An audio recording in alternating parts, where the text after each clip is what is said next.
at the Ironfest, celebrating the art of everything medieval in ancient times. It's all going to get very exciting really quickly. Alrighty then, I'm here with John and Noel, who are dressed up to the nines. Welcome, gentlemen.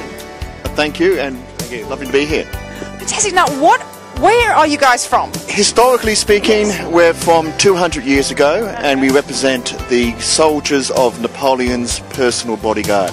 Wow. And as you can see, there's plenty of grey, so we are old guard. And these were the soldiers who famously fought to the last at Waterloo, and of course that's the other centenary. It's a bicentenary year. Oh, right. So it's 200 years since Waterloo. Right, so what was the date of Waterloo? 18th of June, 1815. And is this a real gun? Yes. Oh my goodness, is it loaded? No. 1763 patent Charlie Bell musket. It was actually sold to America for the American Continental Army. Also the French used it. See, it has been fired. Yeah, I can see all the gunpowder there now. Yeah. And as you can see, it's a flintlock, which means the flint strikes the frizzen, causes a spark, whoosh, and boom, it works like a cannon. Half cock it, Right.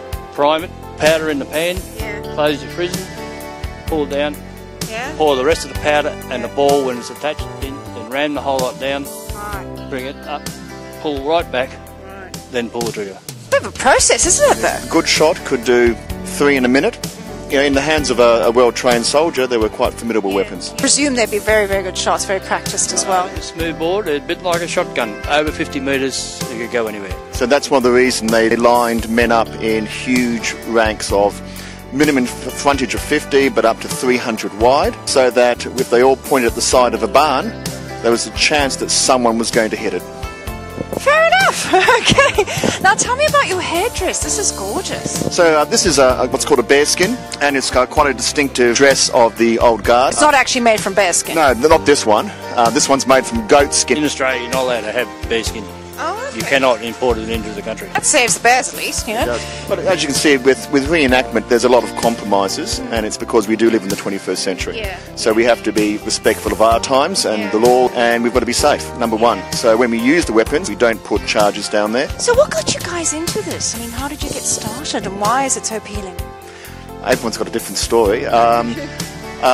Since I was a boy, I was fascinated with Napoleonic history, particularly when I realised that Napoleon understood the power of history, and in particular drew his inspiration from all things Roman. And one example is, you'll see that his symbol is the Roman Imperial eagle, and that became his symbol. He called himself emperor, and he constantly drew on that as a powerful propaganda tool. So that got me in. And you? I've been shooting and got into black powder and met these blokes and talked me into going. That's what happened, yeah. Is this a real sword? Yes. Okay. Wow. It's a heavy weapon. That is heavy, yeah. And it's for close quarter combat, and it's a cleaver. Okay. Nothing fancy, nothing this sort of rapier business. It's bang, Oh, I think that would do the job. hack and chop. Okay?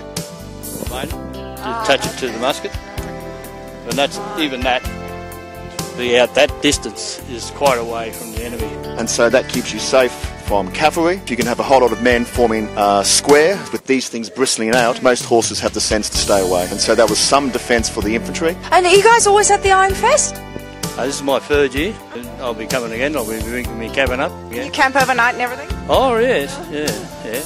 I like it because this is sort of a busman's holiday for me. I'm a school teacher, a history teacher, and most reenactors aren't school teachers, so they can leave the work at the door and go home and come back to it. But you're actually living your work. I like to live it, and I've always done this as a whole family activity. So the wife and all the children come, they dress up, and it's a chance to do camping with style and with a whole lot of learning. And the kids get to meet people from other walks of life, experiences, and it's brilliant. Thank you so much for joining us. You're quite welcome. Bye-bye.